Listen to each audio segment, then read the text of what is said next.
Hi hello నమస్తే, this is Suvarna. Welcome to Suman TV. Right నాతో పాటు ఉన్నారు స్పిరిచువల్ గురు అనంత సాయి కృష్ణ గారు.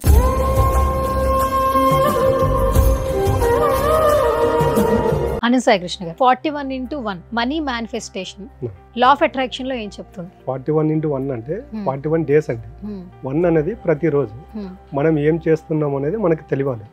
ప్రతి వ్యక్తి ఇప్పుడు చూడండి, మనిషికి 3 సమస్యలు కదా. ఈ 3 సమస్యలు health problem, relation problem, money problem. ఈ 3 ప్రాబ్లంలో మనము మేనిఫెస్టేషన్తో అధిగమించవచ్చు.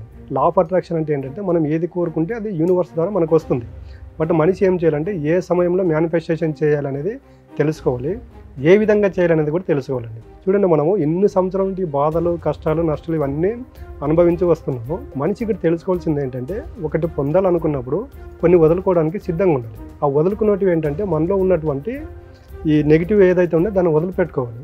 మనిషి ఎలాగుంటాడంటే, ఇప్పుడు ఈరోజు చేద్దాం అనుకుంటాడు, రేపు మార్నింగ్ నిద్ర లేవగానే ఇది వద్దులే ఇంకో రోజు చేద్దాం అనుకుంటాడు. ఫస్ట్ ఈ బద్ధకం మొదలు పెట్టుకోండి. మనిషి ఎప్పుడైతే బద్ధకం మొదలు పెట్టుకుంటాడో 100% సక్సెస్ అవుతాడు. ఈరోజు మీరు సక్సెస్ అయ్యే వాళ్ళు మీరు ఎవరినైనా తీసుకోండి, వాళ్ళ హిస్టరీ ఎవరి హిస్టరీ అయినా చదవండి. వాళ్ళు బిఫోర్ 4:30-5 లోపు నిద్రలేస్తారు. 6 తర్వాత సక్సెస్ అయిన వాళ్ళు ఎవరు నిద్రపోరు. ఎందుకంటే వాళ్ళ మైండ్ మొత్తం చెప్పే కదా, వాళ్ళ బాడీ ఎక్కడ ఉంటుందో వాళ్ళ మైండ్ కూడా అక్కడే ఉంటుంది. ఈ బద్ధకంగా ఎవరు ఉంటారో వాళ్ళు చూడండి, వాళ్ళ బాడీ ఒక చోట ఉంటుంది, మైండ్ ఒక చోట ఉంటుంది. సక్సెస్ అయిన వాళ్ళు ప్రతి చోట వాళ్ళ మైండ్ని వాళ్ళు ఎక్కువ యూజ్ చేసుకుంటే ఏంటంటే వాళ్ళు కాన్షియస్ మైండ్గా ఉంటారు. వాళ్ళు కాన్షియస్గా ఏదైతే చేస్తారో అది సబ్ కాన్షియస్లో స్టోర్ అవుతుంది. యూనివర్స్ ఏది తీసుకుంటుందంటే సబ్ కాన్షియస్లో ఏదైతే స్టోర్ అవుతుందో దాన్ని తీసుకొని రిజల్ట్ ఇస్తుంది అనమాట. మనిషి మేనిఫెస్టేషన్ చేసే టైం ఏంటంటే అర్లీ మార్నింగ్ బ్రహ్మముహూర్తం అండి. మనం ఇప్పుడు ఇతిహాస పురాణాల్లో తీసుకుంటే బ్రహ్మముహూర్తం అంటే ఏంటంటే, బ్రహ్మ అంటే ఎవరు? తలరాత రాసేవాళ్ళు. ఆ బ్రహ్మముహూర్త సమయంలో సాధన చేయమని ఎందుకు చెప్తున్నామంటే, మన తలరాతను మనమే రాసుకోవడానికి దొరికిన ఒక అమూల్యమైన సమయం అండి. మనం సైన్స్ ప్రకారం మాట్లాడుకుంటే ఆ బ్రహ్మముహూర్త సమయంలో ఆక్సిజన్ లెవెల్స్ ఎక్కువ ఉంటాయి అనమాట. మనం నిద్ర లేవగానే చూడండి, మనకు ఎటువంటి నెగిటివ్ ఆలోచనలు రావు. మామూలు శివరాత్రి రోజు చాలా మంది నైట్ పూట ఉపవాసం ఉంటారు. ఆ రోజు నైట్ జాగారం చేస్తారు, నిద్రపోరు. వాళ్ళు మనం బాగా అబ్జర్వ్ చేస్తే 1 గంట, 11, 1 గంట, 2 గంటల వరకు నిద్ర రాదు వాళ్ళకు. ఎప్పుడైతే 3, 3:30, 4 అవుతుందో భయంకరమైన నిద్ర వస్తుంది. మేలుకుందామన్న నిద్ర వస్తుంది. ఎందుకు ఆ సమయంలో నిద్ర వస్తుందంటే, యూనివర్స్లో ఆ సమయంలో కాస్మిక్ ఎనర్జీ అనేది విపరీతంగా స్ప్రెడ్ అవుతుందో ఉంటుంది అనమాట.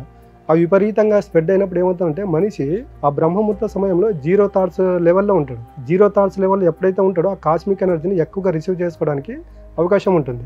కాబట్టి అందరూ పండుకున్న సమయంలో మనం లేచి మేనిఫెస్టేషన్ చేసుకున్నాం అనుకోండి, 100% అది ఏమవుతుందంటే లా ఆఫ్ అట్రాక్షన్ అన్నాం చూడు, ఏది కోరుకుంటే అది మన దగ్గరకు వస్తుంది. ఆ సమయంలో మనం చేయాల్సింది ఏంటంటే, ఫస్ట్ మనిషి ప్రశాంతంగా కూర్చోవాలి. మనసులో ఒకటే అనుకోవాలి, నాలో నేను, నాతో నేను, అనంత విశ్వంతో నేను. జస్ట్ ఈ వాక్యాలు ఒక 4-5 సార్లు అనుకున్నాం అనుకోండి, ఏమవుతుందంటే మనలో ఉన్నటువంటి నెగిటివ్ ఆలోచనలు అక్కడికి స్టాప్ అయిపోతాయి. ఆ స్టాప్ అయిపోయినప్పుడు నీకు ఏదైతే కావాలో దాని గురించి మీరు పదే అనుకున్నప్పుడు ఏమవుతుందంటే, మీరు అర్లీ మార్నింగ్ ఏదైతే అనుకుంటారో, ఏదైతే చేస్తారో, మీకు రోజంతా అదే మనకేమవుతుందంటే దాని గురించి రిజల్ట్ రావడం జరుగుతుంది. ఒక వ్యక్తి అర్లీ మార్నింగ్ పాజిటివ్గా బయటకు వచ్చాడు అనుకోండి, ఆ రోజంతా పాజిటివ్గానే జరుగుతుంది. బట్ మనుషులు ఈరోజు చూస్తే ప్రతి ఒక్కరిని డే అంతా ఎందుకు నెగిటివ్గా ఉంటారంటే దానికి మెయిన్ అండి వాళ్ళు నిద్ర లేచే సమయం ఒకటి, వాళ్ళ ఆలోచన చేసే విధానం ఒకటి. బ్రహ్మముహూర్తం అంటారు. బ్రహ్మముహూర్తంలోనే ఈ పని చేస్తే బాగుంటుంది, ఈ టైంలో లేవాలంటారు. ఈ రోజుల్లో అది ఎవరు చేయట్లేదు కదా. దానికి మనిషికి ఇన్ని సమస్యలు అండి. నేను చెప్పాను కదా, మనిషి ఒకటి కావాలనుకున్నప్పుడు కొన్ని వదులుకోవడానికి సిద్ధంగా ఉండాలి. ఆ వదులుకోవడానికి ఎప్పుడైతే సిద్ధంగా ఉంటారో వాళ్ళు 100% సక్సెస్ అవుతారు. వాళ్ళు కోరుకున్నది వాళ్ళ దగ్గరకు వస్తుంది. కాబట్టి మీరు ఈ రోజు నుంచి మీకు డబ్బు కావాలన్నా, మీరు ధనవంతులుగా మారాలన్నా, మీకు హెల్త్ బాగుండాలన్నా, మీ రిలేషన్ బాగుండాలన్నా బ్రహ్మముహూర్తంలో లేచి సాధన చేయడానికి సిద్ధంగా ఉండండి. ఖచ్చితంగా మీరు ఏదైతే కోరుకున్నారో అది మీ దగ్గరకు వచ్చి తీరుతుందండి. మనం ఏదో ఈ రోజు క్రియేషన్ చేస్తున్నది కాదండి. ఇది మీరు బ్రహ్మముహూర్తం గురించి ఇంపాక్ట్ గురించి మనం తెలుసుకోవాలనుకుంటే, ఈరోజు చూడండి, మన భారతదేశంలో అమూల్యమైనటువంటి దేవాలయాలు ఉన్నాయి. మీరు ప్రసిద్ధి చెందిన ఏ దేవాలయమైనా తీసుకోండి, బ్రహ్మముహూర్తంలో గర్భగుడిని తాళం తీసి ఆ బ్రహ్మముహూర్తంలో విగ్రహానికి పూజ చేసేస్తారు.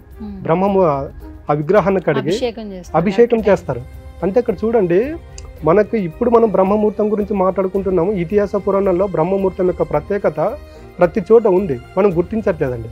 కాబట్టి ఈ బ్రహ్మముహూర్తం అనేది మనకు ఏ విధంగా వాడుకుంటే అంత ఇంపార్టెంట్ అయినటువంటి రిజల్ట్ మనకి ఇస్తుంది.